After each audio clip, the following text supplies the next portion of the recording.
اور بار بار لوگوں تک پہنچائیں۔ اللہ تعالیٰ ہمیں توفیق عطا فرمائے۔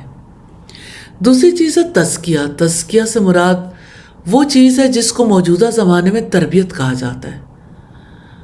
تزکیہ نفس سے مراد ہے انسان کی ذہنی سوچ اور اس کے دلی میلانات دونوں کو اس طرح اصلاح یافتہ بنانا کہ وہ یکسوئی اور دلی اطمینان کے ساتھ دین کے راستے پر چل سکیں۔ اب یہ کوئی سادہ بات نہیں ہے۔ اب ذہنی سوچ ہے یعنی اپنے دور کے غلام ہے، جیسے ماں باپ نے سوچا، جیسے میڈیا والوں نے سوچا، جو کچھ سوشل میڈیا پہ آیا، اس ماحول کا قیدی ہے نا دل و دماغ۔ اب اس کے مطابق دلی میلانات بنتے ہیں۔ اب وہ سوچ بدلنی کتنی ضروری ہے۔ ڈی کنڈیشننگ کرنے کے بعد کہیں ممکن ہوتا ہے کہ دلی میلانات بدلیں۔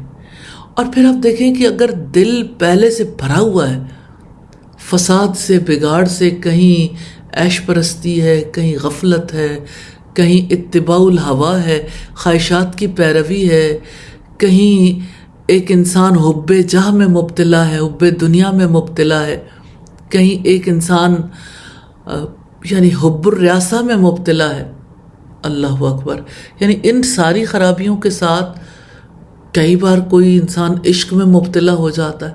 تو یہ جتنی خرابیاں ہیں دل کو بگاڑنے والی، اس کے ساتھ کیسے ممکن ہے کہ ایک انسان دلی اطمینان کے ساتھ دین کے راستے پر چل سکے؟ پھر آپ دیکھیے کہ وہ بیماریاں جو دل کو لاحق ہو جاتی ہیں، جیسے بدگمانی ہے، کینہ ہے، حسد ہے، بغض ہے، جیسے زبان کی آفتیں ہیں، جیسے انسان کے دل کو لاحق ہونے والی بیماریوں میں سے جھوٹ، نفاق، بدعہدی، خیانت۔ پہلے تو خیانت دل ہی کرتا ہے نا۔ تو یہ وہ چیزیں ہیں یعنی جس کی وجہ سے دل اطمینان نہیں پاتے۔ تو دلوں کا اطمینان اللہ سبحانہ و تعالیٰ کی یاد میں ہے، لیکن اس کی یاد کے لیے جگہ بنے گی تو تب۔ اگر میموری پہلے سے ہی فل ہے تو اللہ کو یاد کیسے کریں گے؟ تو اس کے لیے تزکیہ کی ضرورت ہے، تربیت کی ضرورت ہے، ذہنی سوچ کے بدلنے کی ضرورت ہے، دلی میلانات کو اصلاح یافتہ بنانے کی ضرورت ہے، تاکہ لوگ یکسوئی اور دلی اطمینان کے ساتھ دین کے راستے پر چل سکیں۔ رسول اللہ کا مشن یہی تھا۔ اور تیسری چیز ہے تعلیم کتاب۔ قرآن حکیم نے اس کو تعلیم کتاب کے الفاظ میں بیان کیا ہے۔ اس سے مراد شریعت کے احکامات اور قوانین کی تعلیم ہے۔ اور چوتھی چیز ہے تعلیم حکمت۔ قرآن حکیم نے اس کو تعلیم حکمت کے الفاظ میں بیان کیا ہے۔ حکمت کا لفظ ظاہری احکامات کے مقابلے میں بولا جاتا ہے۔ حدیث میں اور قرآن مجید کی آیت میں تعلیم حکمت سے مراد حدیث ہے جس میں گہرے معنی پوشیدہ ہوتے ہیں۔ تو نبی صلی اللہ علیہ وسلم نے انتہائی حکیمانہ انداز میں لوگوں کی تربیت کی، ان کو معاشرتی زندگی سکھائی، ان کی معیشت، ان کی سیاست، ان کے قانون کو ان کے سامنے واضح کیا۔ یہ پیغمبرانہ مشن کے 4 اجزاء ہیں۔ محمد صلی اللہ علیہ وسلم کی اصل حیثیت یہ تھی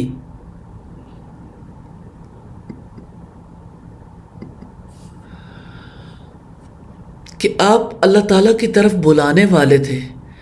قرآن حکیم میں آپ کو اسی حیثیت میں پیش کیا گیا۔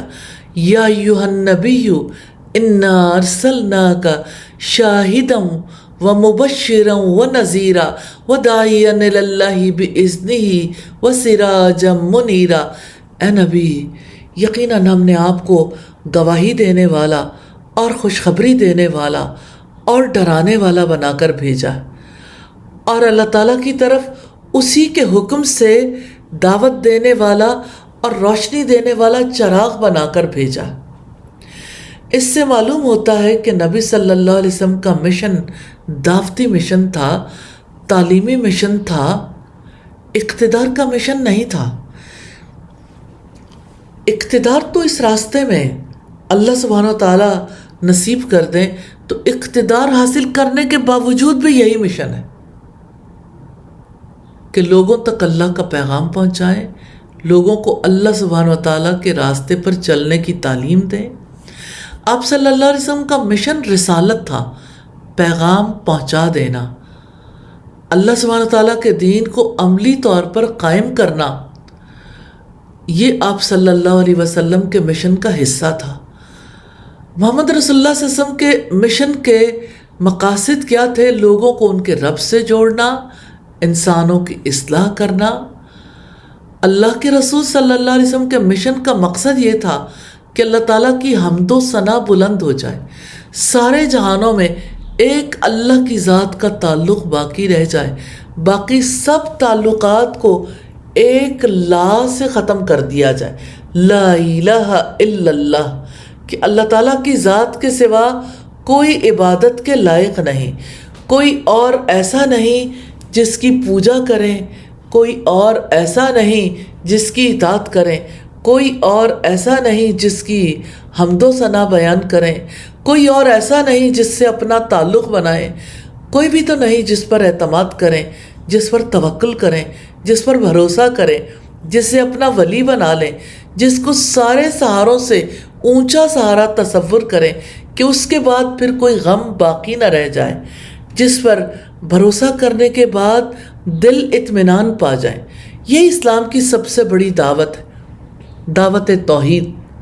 حق یہ ہے کہ اللہ تعالیٰ نے اپنے نبیوں کو اسی لیے مبعوث کیا کہ وہ اللہ تعالیٰ کی ذات کے ساتھ اپنا تعلق قائم کریں اور دوسروں کا تعلق قائم کروائیں۔ محمد رسول اللہ صلی اللہ علیہ وسلم آئے اسی مشن کے تحت آئے، پہلے انبیاء بھی اسی مشن کے تحت آئے کہ ایک اللہ کا نام بلند ہو جائے، اللہ کا کلمہ بلند ہو جائے، سارے انسان جو اپنے رب سے بچھڑے ہوئے ہیں انہیں اپنے رب سے جوڑ دیا جائے، کیونکہ جب سے وہ رب سے بچھڑے ہیں اس وقت سے بے سکون ہے۔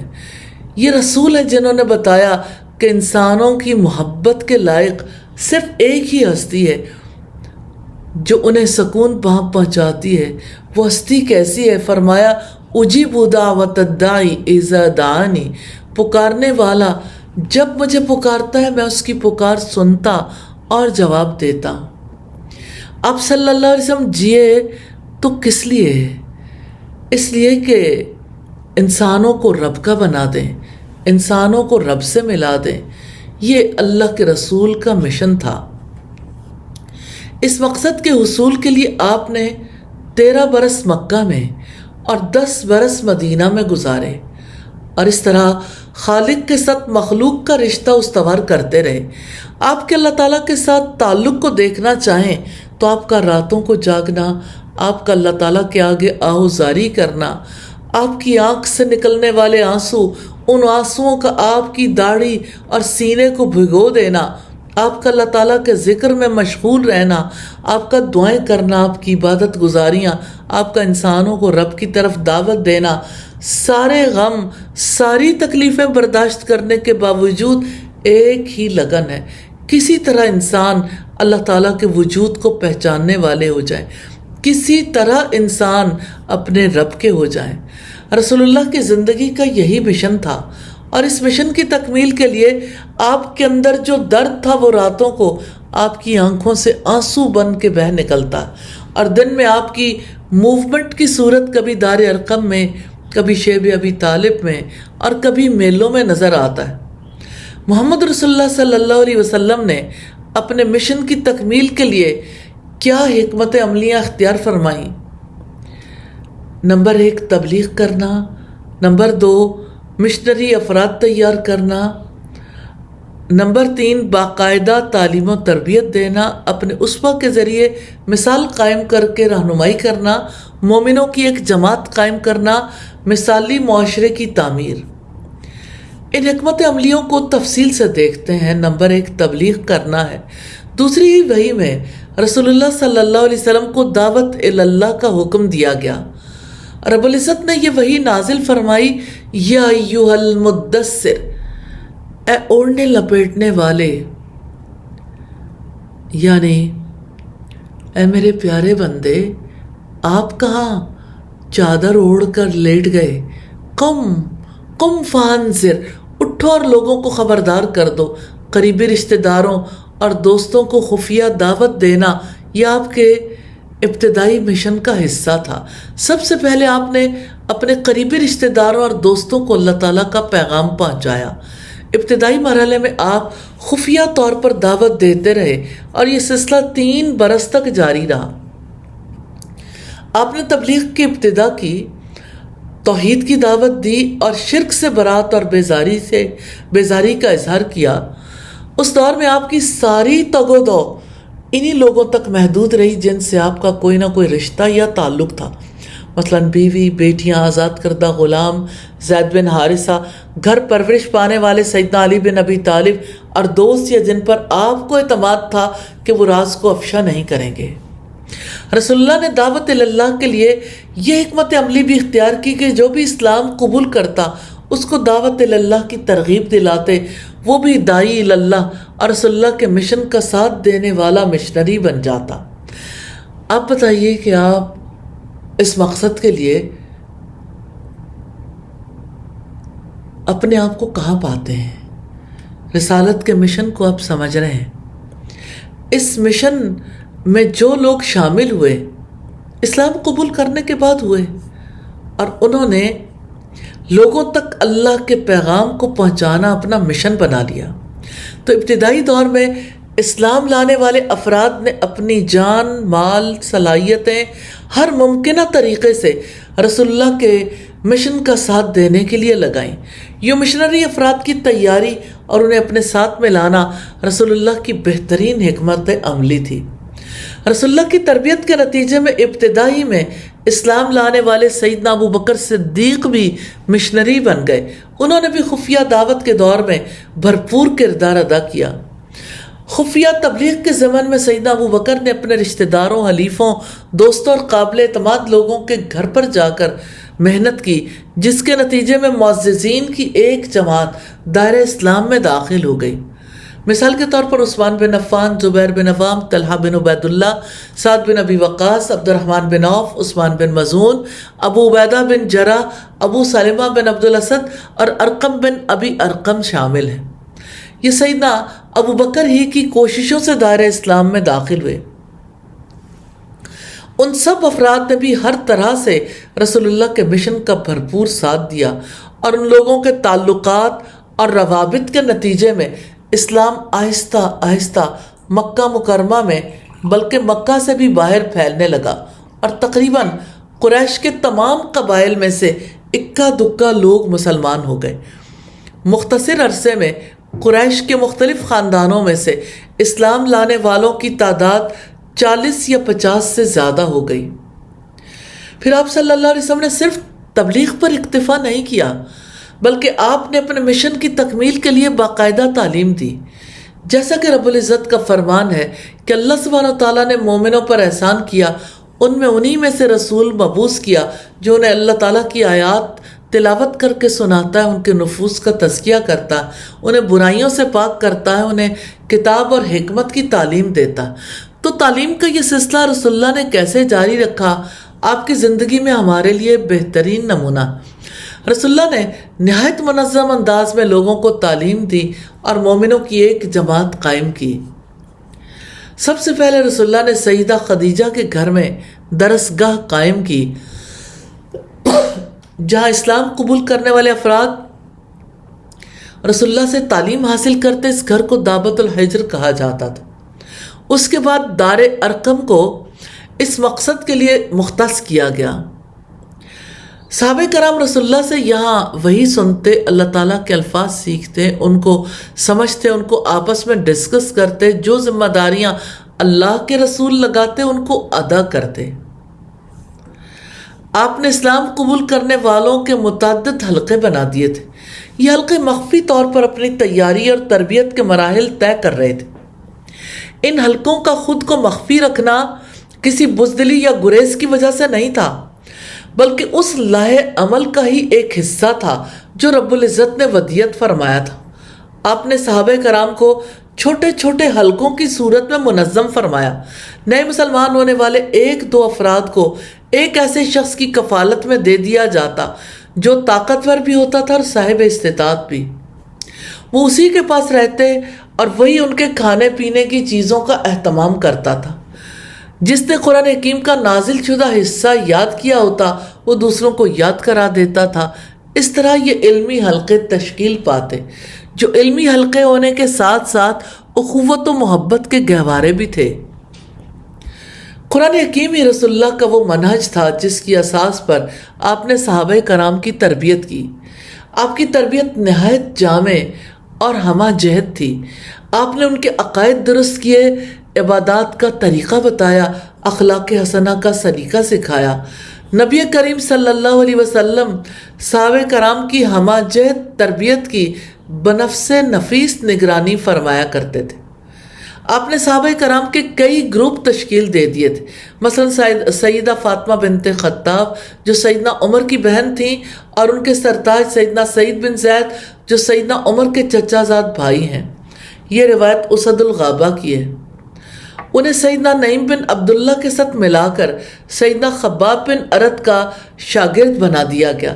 قرآن حکیم سے ان کا تعلق محض یہ نہیں تھا کہ قواعد تجوید کے ساتھ اس کی تلاوت کیا کریں یا حروف کو ان کے صحیح مخارج سے ادا کریں یا ان کی بکثرت تلاوت کریں، بلکہ ان کا اہم ترین مقصد قرآن کریم کی تعلیم کا صحیح فہم حاصل کرنا تھا، تاکہ وہ اللہ تعالیٰ کے احکامات اور عائد کردہ پابندیاں جان کر ان کے مطابق عمل کریں۔ تو نبی کریم صلی اللہ علیہ وسلم ہمیشہ بڑی محکم اور منظم منصوبہ بندی کرتے تھے، ہر قدم سمجھ کر اٹھاتے تھے۔ آپ سمجھتے تھے کہ تربیت دینے والے قائد کا اپنے ساتھیوں سے مسلسل رابطہ رکھنا اور ملتے رہنا بھی ضروری ہے۔ آپ نے مسلسل تربیت سے ایسے مشنری افراد پر مشتمل جماعت تیار فرمائی جو دعوت دین کی ذمہ داریاں ادا کر سکے اور اقوام عالم کی قیادت کا حق بھی ادا کر سکے۔ مسلمان نہایت توجہ سے وحی الہی اور آپ کے فرمودات سنتے اور اپنے دل کی ہر بات اور درپیش اندیشے آپ کی خدمت میں پیش کر دیتے تھے۔ یوں نبی صلی اللہ علیہ وسلم اپنی نگرانی میں ان کی تربیت فرماتے، جیسا کہ اللہ عز و جل کی براہ راست نگرانی میں آپ نے تربیت حاصل کی تھی۔ مکی زندگی میں اہل ایمان کی جماعت تیار کرنے کا کام آہستہ آہستہ بتدریج اور رازداری کے ساتھ مکمل ہوا۔ اس مرحلے میں اللہ تعالیٰ کے اس حکم میں مثمر رہنمائی کو شعار بنایا گیا، وَاصْبِرْ نَفْسَكَ مَعَ الَّذِينَ يَدْعُونَ رَبَّهُمْ بِالْغَدَاةِ وَالْعَشِيِّ يُرِيدُونَ وَجْهَهُ۔ آپ اپنے آپ کو ان لوگوں کے ساتھ روکے رکھیں جو صبح و شام اپنے رب کو پکارتے ہیں، وہ اس کی رضا چاہتے ہیں۔ آپ نے امت مسلمہ کے ہراول دستے کو اس طرح تیار کیا کہ وہ نظریاتی، جذباتی، اخلاقی، معاشرتی ہر لحاظ سے تمام انسانی معاشروں پر سبقت لے گیا اور اسے ساری دنیا پر ایک امتیازی حیثیت حاصل ہو گئی۔ اپنے صحابہ کے ساتھ مضبوط تعلقات استوار کرنا یہ بھی اسٹریٹجیز میں سے ایک اہم اسٹریٹجی تھی۔ محمد رسول اللہ صلی اللہ علیہ وسلم کی طرف سے استعمال کی جانے والی کلیدی حکمت عملیوں میں سے تھی صحابہ کرام کے ساتھ مضبوط تعلقات استوار کرنا۔ آپ نے مسلمانوں کے درمیان اخوت اور اتحاد کی اہمیت پر زور دیا۔ نبی کریم صلی اللہ علیہ وسلم کی زیر تربیت صحابہ کرام کی جماعت کی تیاری کے بعد اعلانیہ دعوت کا دور قریب آ گیا اور رب العزت کی جانب سے یہ حکم نازل ہوا اور اپنے قریبی رشتہ داروں کو ڈراؤ۔ رسول اللہ نے کھانے پر بلایا اور انہیں اسلام کی دعوت دی۔ اس کے بعد رب العزت کا ایک اور حکم نازل ہوا، فَاصْدَعْ بِمَا تُؤْمَرُ وَأَعْرِضْ عَنِ الْمُشْرِكِينَ۔ جس کا آپ کو حکم دیا گیا اس کا صاف اعلان کر دیں اور مشرکوں سے منہ موڑ لیں۔ رب العزت کے اسی حکم کی تعمیل میں آپ نے کوہ صفا پر چڑھ کر کتنی خوبصورتی سے دعوت دی۔ سیدنا ابن عباس نے بیان کیا کہ جب آیت وَأَنذِرْ عَشِيرَتَكَ الْأَقْرَبِينَ اور آپ اپنے خاندانی قرابت داروں کو ڈراتے رہیے نازل ہوئی تو نبی کریم صلی اللہ علیہ وسلم صفا پہاڑی پر چڑھ گئے اور پکارنے لگے، اے بنی فہر اور اے بنی عدی اور قریش کے دوسرے خاندان والوں، اس آواز پر سب جمع ہو گئے۔ اگر کوئی کسی وجہ سے نہ آ سکا تو اس نے اپنا کوئی چودھری بھیج دیا تاکہ پتہ چلے کہ کیا بات۔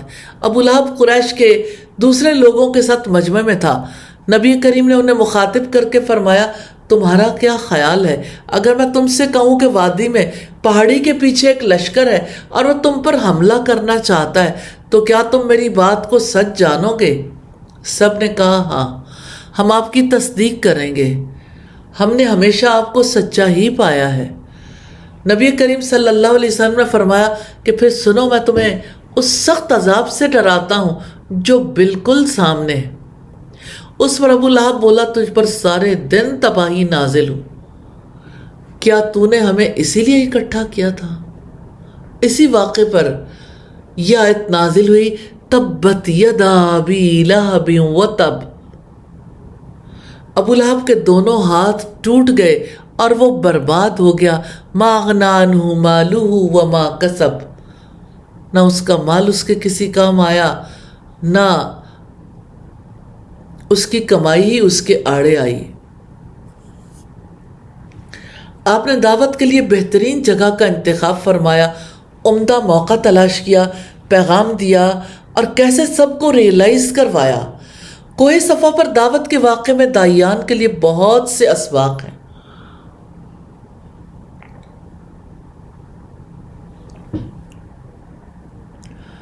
پھر دعوت اسلامی کے اعلان عام کے بعد نبی صلی اللہ علیہ وسلم نے یہ حکمت عملی اپنائی۔ جہاں بھی کچھ لوگ نظر آتے آپ ان کے پاس تشریف لے جاتے، انہیں قرآن حکیم کی آیات سناتے، اسلام کی دعوت دیتے۔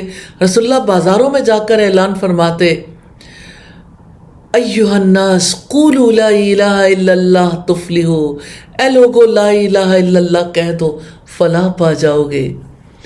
اے لوگو، اللہ تعالیٰ تمہیں حکم دیتا ہے کہ اسی کی عبادت کرو، اس کے ساتھ کسی کو شریک نہ ٹھہراؤ۔ آپ نے دن رات اللہ تعالیٰ کی طرف دعوت دی اور اس سلسلے میں آنے والی کسی رکاوٹ کی پرواہ نہیں کی۔ آپ کو اس راستے میں جن مشقتوں کا سامنا کرنا پڑا، آپ نے ان پر صبر کیا اور ثابت قدمی سے اپنے مشن کی تکمیل کے لیے محنت کرتے رہے۔ آپ حج کے قافلوں میں جا جا کر دعوت دیتے، میلوں منڈیوں میں دعوت دیتے، ایک ایک فرد کے پاس جا کر انفرادی طور پر بھی دعوت دیتے تھے۔ آپ نے ہر جگہ اللہ تعالیٰ کا پیغام پہنچایا۔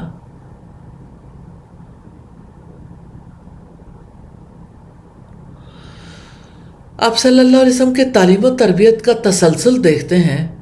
رسول اللہ ساری زندگی تعلیم کے لیے بھرپور کوشش کرتے رہے۔ آپ نے شیب ابی طالب میں 3 سال تک یہ تعلیمی سلسلہ جاری رکھا۔ آپ نے اس دوران باہر سے آنے والے وفود کو بھی تعلیم دی۔ ہم دیکھتے ہیں کہ آپ نے طائف میں جا کر بھی تعلیم دی، اگرچہ اس کا رسپانس نہیں آیا، لیکن بہرحال یہ ایک ایفرٹ تھی۔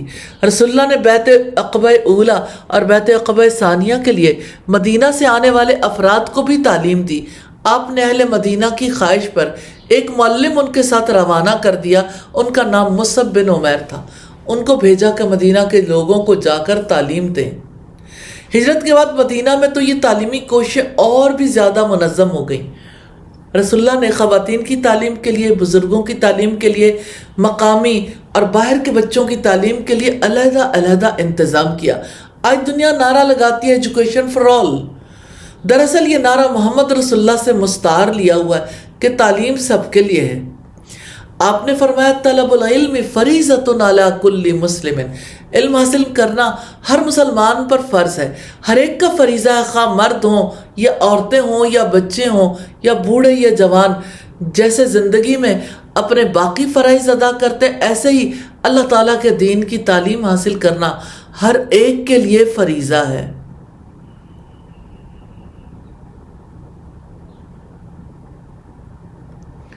اب صلی اللہ علیہ وسلم نے ایک عظیم تعلیمی تحریک کا آغاز فرمایا جس کی مثال ہمیں دنیا میں اور کہیں نہیں ملتی۔ وفود کو دوسرے علاقوں میں بھیجا اور اسی طرح مدینہ کے اندر بھی لوگ آ کر سیکھ رہے تھے۔ ہجرت کے بعد مسجد نبوی میں درسگاہ کا قیام عمل میں آیا جسے مدرسہ صفہ کہتے ہیں، اور اس کے علاوہ مدینہ کی باقی مساجد اور محلوں میں بھی یہ سلسلہ جاری رہا۔ مختلف علاقوں میں بھی تعلیمی حلقہ جات اور تعلیمی سلسلے جاری رہے۔ مثلا بنو نجار میں بنو عبد الاشل، بنو ظفر، بنو عمر، بنو عوف، بنو سالم وغیرہ کی مسجدوں میں بھی اس کا انتظام تھا۔ مدینہ کے دیگر مدارس بھی تھے۔ مسجد نبوی کے مدرسہ صفہ کے علاوہ دور نبوی میں جگہ جگہ تعلیم و تعلم کے لیے مساجد میں بھی انتظام تھا۔ اسی طرح محلوں اور قبیلوں میں حتیٰ کہ راستوں تک میں تعلیم گاہیں موجود تھیں۔ سفر میں بھی تعلیم کا سلسلہ جاری رہتا تھا۔ رسول اللہ نے جو تعلیم دی یہ کچھ عرصے کی دی گئی تعلیم نہیں رہی، بلکہ یہ باقاعدہ ایک موومنٹ بن گئی۔ سوال یہ پیدا ہوتا ہے کیسے؟ آپ سے لوگوں نے سیکھا، انہوں نے آگے سکھایا۔ ایک لگن تھی، ایک تڑپ تھی کہ جہاں بھی کوئی ملے گا اسے یہ تعلیم ضرور دینی ہے، چاہے راستے میں ملے چاہے گھر میں۔ تعلیم کا یہ سلسلہ باقاعدہ بھی تھا، لیکن انفارمل ایجوکیشن کا سلسلہ بھی جاری تھا۔ رسول اللہ کے دور میں مختلف جگہوں پر تعلیم کیسے دی جاتی تھی؟ قرآن و سنت اور فقہ کے مذاکرے ہوتے تھے، لوگ آپس میں اللہ کی کتاب کے بارے میں گفتگو کرتے تھے۔ یہ رسول اللہ کا دیا ہوا نظام تعلیم ہے، جو جہاں ہے، جس مقام پر ہے، وہاں اس کے ارد گرد پھر جہالت نہ ہو۔ ارد گرد کا پورا علاقہ، چاہے کوئی بچہ ہے، بڑا ہے، عورت ہے، مرد ہے، پھر اس علاقے کے اندر اللہ کے دین کی تعلیم کو عام ہو جانا چاہیے۔ ایک بڑا زبردست سلسلہ گھریلو مدارس کا تھا۔ عہد نبوی میں گھر گھر تعلیم کا سلسلہ شروع ہو گیا تھا۔ اللہ کے رسول جس دور میں آئے تھے صرف 3 افراد لکھنا پڑھنا جانتے تھے، اور اب سب لکھنا پڑھنا سیکھ گئے۔ یہ ایک تعلیمی انقلاب ہے جو اللہ کے رسول نے پیدا کیا۔ 3 افراد لکھنا پڑھنا جہاں جانتے ہیں، اب کیا صورتحال ہے؟ اس مشن کو اپنا لیجئے، اپنے گھروں کو روشن چراغ کی طرح آسمان والوں کے لیے چمکدار بنا لیجئے۔ آپ اپنے گھروں میں تعلیم کا سلسلہ ضرور شروع کریں۔ اللہ سبحانہ و تعالیٰ مدد فرمائے۔ انسان 10 منٹ، 15 منٹ، آدھا گھنٹہ بھی دینا شروع کر دے تو آپ سوچیں کہ کتنی بڑی چینج آئے گی۔ اور تب تو ایسا ہوا تھا کہ کوئی فرد ایسا بچا ہی نہیں تھا جو نہ جانتا ہو، سب کے سب سیکھ گئے۔ کیسی موومنٹ تھی جو محمد رسول اللہ نے چلائی۔ اور آپ کے دور میں گھریلو مدرسے کا بھی آغاز ہو گیا۔ صحابہ، ان کے بچے، ان کے پوتے، ان کی بیویاں قرآن کی تعلیم سے استفادہ کرنے والوں میں سے ہو گئے۔ ایک دفعہ نبی صلی اللہ علیہ وسلم نے علم کے اٹھ جانے کی بات کی تو سیدنا زیاد بن لبید انصاری بیازی نے آپ سے دریافت کیا کہ اللہ کے رسول، آپ کہتے ہیں ہم سے علم اٹھ جائے گا، کیسے اٹھ جائے گا؟ حالانکہ ہم نے تو قرآن پڑھ لیا، اللہ کی قسم ہم اسے پڑھتے ہیں، ہماری عورتیں اسے پڑھتی ہیں، ہمارے لڑکے اسے پڑھتے ہیں، یعنی انہوں نے بھی سیکھ لیا۔ رسول اللہ کے دور میں ہم دیکھتے ہیں نائٹ کلاسز بھی ہوتی تھیں، شبینہ مدارس تھے۔ مدینہ سے باہر قبائل عرب کی تعلیم کے لیے رسول اللہ نے بڑے اقدامات کیے۔ آپ نے تعلیم و تربیت کے ذمہ دار افراد مقرر کیے تھے جو نبی صلی اللہ علیہ وسلم سے تعلیم حاصل کرنے کے بعد انہیں جا کر تعلیم دیتے تھے۔ اسی طرح مدینہ آنے والے وفود کے حوالے سے ہم دیکھتے ہیں کہ ان کی تعلیم کے لیے بھی باقاعدہ انتظام تھا۔ مدینہ میں درسگاہ نبوی میں دور دراز سے وفود حاضر ہوتے تھے۔ ان کا قیام وقتی ہوتا تھا، کچھ عرصے کے لیے یہ آتے تھے۔ ان کے لیے شارٹ کورسز، مختصر مدت کے پروگرام ہوتے تھے تاکہ یہ لوگ واپس جا کر اپنے قبیلے والوں کو تعلیم دیں۔ بحرین سے نبی صلی اللہ علیہ وسلم کی طرف قبیلہ عبد القیس کا ایک وفد آیا۔ ارکان وفد نے بیان کیا کہ ہمارے اور آپ کے درمیان مضر قبیلہ حائل ہے، اور ہم آپ کے پاس حرام مہینوں میں ہی آ سکتے ہیں، آگے پیچھے نہیں آ سکتے۔ آپ ہمیں ایسی باتیں بتا دیں کہ ہم جا کر اپنے علاقے والوں کو بھی تعلیم دیں اور جنت میں چلے جائیں۔ وفود کی تعلیم پر آپ نے خصوصی توجہ دی۔ آپ نے نوجوانوں، بچوں، بزرگوں، خواتین کے لیے تعلیم کے خصوصی انتظامات فرمائے۔ آپ صلی اللہ علیہ وسلم نے مختلف رہنماؤں اور حکمرانوں کو اسلام کی دعوت دینے کے لیے خطوط بھی بھیجے۔ اپنے اسوہ سے مثال قائم کر کے رہنمائی قائم کی۔ لیڈنگ بائی ایگزامپل ایک اور اہم حکمت عملی ہے جو محمد رسول اللہ نے استعمال کی تھی۔ اپنے اسوہ سے مثال قائم کر کے رہنمائی کرنا۔ آپ نے زندگی کے ہر میدان میں بہترین اسوہ قائم کیا، بہترین اخلاق، بہترین معلم اخلاق، بہترین داعی، بہترین منتظم، بہترین شخصیت، بہترین معاشی اور معاشرتی دوا۔ اللہ سبحانہ و تعالیٰ نے فرمایا لَقَدْ كَانَ لَكُمْ فِي رَسُولِ اللَّهِ أُسْوَةٌ حَسَنَةٌ، بے شک تمہارے لیے رسول اللہ کی ہستی میں بہترین نمونہ ہے۔ رسول اللہ نے محض الفاظ سے تبلیغ اور تعلیم کا کام نہیں کیا، بلکہ اللہ تعالیٰ کے ہر حکم، اس کی پسند کے ہر کام کی بہترین مثال خود قائم کر کے دکھائی۔ انصاف، مساوات اور ہمدردی پر مبنی معاشرے کی تعمیر رسول اللہ نے نہ صرف یہ کہ تعلیم دی، بلکہ آگے بڑھ کر پورے معاشرے کی کایا پلٹنے کے لیے معاشرتی زندگی کی اصلاح کی اور معاشی اصول دیے۔ خود اپنی معیشت سے ان کے لیے مثال سیٹ ہو گئی اور سیاسی نظام کی اصلاح کی، قانون دیا، ضابطے دیے۔ مدنی سوسائٹی میں صرف مدینہ کے لوگوں کے لیے نہیں، صرف عرب کے لوگوں کے لیے بھی نہیں، پوری دنیا کے انسانوں کے لیے جس نے دعوت دینی تھی، اس نے باہر کے لوگوں کے لیے بھی کیسا انتظام کیا۔ آپ ہمیں عظیم منتظم کے روپ میں نظر آتے ہیں۔ آپ نے مسلمانوں کے درمیان باہمی تعاون اور اسلامی اصولوں جیسے انصاف، مساوات اور ہمدردی کی پاسداری پر مبنی مضبوط معاشرہ قائم کیا۔ اس معاشرے کے چند اہم اصول ہیں۔ نمبر 1، توحید، اللہ تعالیٰ کی وحدانیت پر یقین اور ہر قسم کے شرک کا انکار۔ نمبر 2، عدل، انصاف، معاشرے کے تمام پہلوؤں بشمول سماجی، معاشی اور سیاسی شعبوں میں انصاف کا قیام۔ آپ نے قوانین کا ایک ایسا نظام قائم کیا جس نے تمام افراد کے ساتھ منصفانہ سلوک کو یقینی بنایا، چاہے ان کا پس منظر کچھ بھی ہو۔ انہوں نے تنازعات کو پرامن طریقوں سے حل کرنے کی اہمیت پر زور دیا اور لوگوں کو اپنے ذاتی اور سماجی رابطوں میں انصاف سے کام لینے کی ترغیب دی۔ تیسری خصوصیت ہے مساوات۔ محمد رسول اللہ صلی اللہ علیہ وسلم نے تمام افراد کی نسل، جنس یا سماجی حیثیت سے قطع نظر مساوات پر زور دیا۔ آپ نے سکھایا اللہ کی نظر میں تمام انسان برابر ہیں اور ان کے ساتھ انصاف اور احترام سے پیش آنا ان کا حق ہے۔ اسلام انسانی وقار کے احترام اور تحفظ کو فروغ دیتا ہے۔ محمد رسول اللہ صلی اللہ علیہ وسلم نے دوسروں کے احترام کے ساتھ احترام کے ساتھ پیش آنے کی تعلیم دی، چاہے ان کا پس منظر یا سماجی حیثیت کچھ بھی ہو۔ اور بڑا اہم اصول ہے ہمدردی، تمام انسانوں کے ساتھ ہمدردی اور مہربانی کا فروغ۔ محمد رسول اللہ صلی اللہ علیہ وسلم نے اپنے پیروکاروں کو تمام جانداروں کے ساتھ مہربانی اور رحم کرنے کی تعلیم دی۔ آپ نے غریبوں، یتیموں، بیواؤں اور ضرورت مندوں کی دیکھ بھال کی اہمیت پر زور دیا اور خیرات اور سخاوت کے کاموں کی حوصلہ افزائی کی۔ آپ صلی اللہ علیہ وسلم کے مشن اور اس کی کامیابی کا بہت بڑا اصول ہے تعاون۔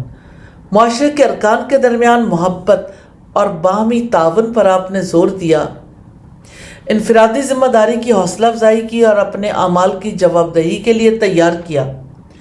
تعلیم کی اہمیت اور ذاتی اور معاشرتی ترقی کے ایک ذریعہ کے طور پر تعلیم کا فروغ، تعلیم کا حصول آپ صلی اللہ علیہ وسلم نے ممکن بنایا۔ پھر انسانی حقوق کا تحفظ آپ کا بہت بڑا کارنامہ ہے۔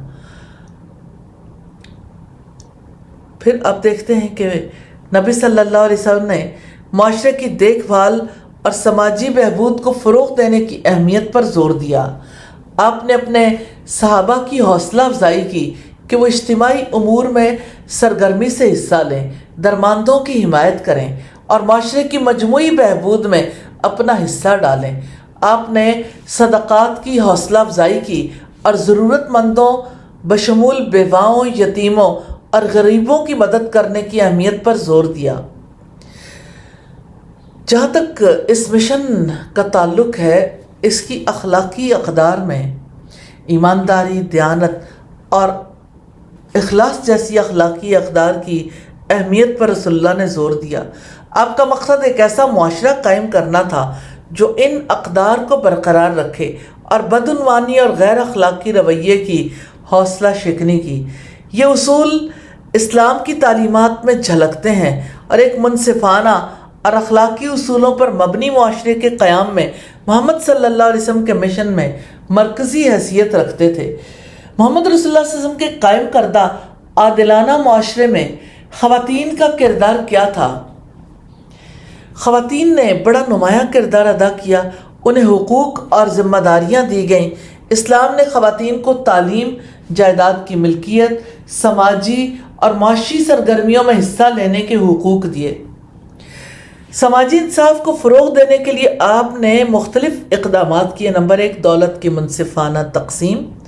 رسول اللہ نے فرض صدقہ کے ذریعے دولت کی منصفانہ تقسیم کا نظام رائج کیا، جسے زکوٰۃ کہا جاتا ہے۔ آپ نے اس بات کو یقینی بنایا کہ دولت کو معاشرے کے مستحق افراد میں تقسیم کیا جائے، جس سے آمدنی میں عدم مساوات کم ہو۔ رسول اللہ نے استحصال کی مذمت کی اور سود اور اجارہ داری کی مذمت کی۔ آپ نے منصفانہ تجارت کو فروغ دیا اور اخلاقی کاروباری طریقوں کی حوصلہ افزائی کی۔ محمد رسول اللہ صلی اللہ علیہ وسلم نے انفرادی حقوق کے تحفظ پر زور دیا، بشمول عورتوں، بچوں، غلاموں اور غیر مسلموں کے حقوق کے۔ آپ نے ان کے ساتھ منصفانہ سلوک کو یقینی بنانے اور کسی بھی قسم کے امتیازی سلوک یا بدسلوکی کو روکنے کے لیے قوانین اور رہنما اصول قائم کیے۔ جس وقت رسول اللہ غار حرا میں تھے، جب آپ پر پہلی وحی آئی، اس وقت سے لے کے آخری لمحے تک، جب تک آپ نے جان آفرین کے سپرد کر دی، آپ کی زندگی ایک اللہ کے بلاوے کی تصویر نظر آتی ہے، ایک اللہ کے راستے کی دعوت کی تصویر نظر آتی ہے۔ آپ کی ساری زندگی اسی سٹرگل کی کہانی ہے، آپ کی ساری زندگی اسی مشن کی داستان ہے۔ الحمدللہ، اللہ سبحانہ و تعالیٰ سے دعا ہے ہمیں اس مشن کو سمجھنے اور اس مشن کو لے کر چلنے کی توفیق عطا فرمائے۔ آمین ثم آمین۔ سبحانک اللہم و بحمدک، نشہد ان لا الہ الا انت، نستغفرک و نتوب الیک۔ السلام علیکم ورحمۃ اللہ وبرکاتہ۔